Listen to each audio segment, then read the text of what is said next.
Because I'll forget, this was in the bulletin last week, I think. We're having a second collection today for the big dinner and food giveaway Tuesday and Wednesday down at the Cultural Center. It's been going on for 20 years now. It's a great event, so contribute whatever you can. That's second collection. Now, I like it when my parishioners can go to work on Monday and say something and people go, wow, I never saw that. In the desert, Jesus attempted 3 times. If you are the Son of God, then turn these stones into bread 3 times. And the scripture said he was hungry. Today, he's on the cross, and as he will say in different gospels, I thirst. And 3 times he is tempted by the leaders, by the soldiers, and by the other criminal, the bad criminal. 3 times he's tempted when he's hungry. 3 times he's tempted when he's thirsty. Now you're all supposed to go, ooh, I never saw that before. All right. That's better. They probably won't hear that on TV. This is a difficult feast for us. Okay, we don't believe in kings. Why are we Americans? Because we left England, because we didn't like having kings. Go to see the movie or get a Downton Abbey, which is on PBS all the time.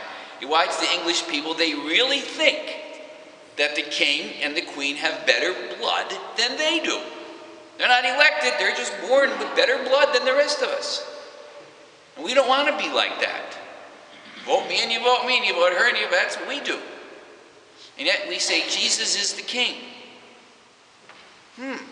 That should make you think. But here's the answer. It's all about blood. It's all about blood. They think they're blue bloods. They're kings and queens by family. Their children will be too. Jesus became a king by shedding his blood. By shedding it. The only throne he ever sat on was the cross. The only crown he ever wore was the crown of thorns. And in so doing, he defines how he is our king. Because if we are really his servants, and as we come to the end of the church year, tomorrow's the last day to throw those books away, we should have asked ourselves 3 good questions. Do I have a sense of sin? Good Christians do.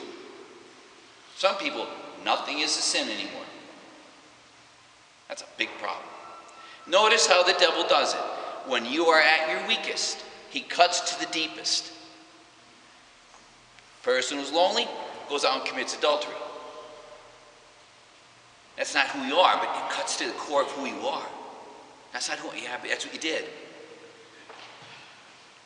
A sense of sacrifice. Jesus gives his whole life on the cross. His blood. Do we sacrifice this year? When they took up a collection for the fire victims, did I put a penny or $1?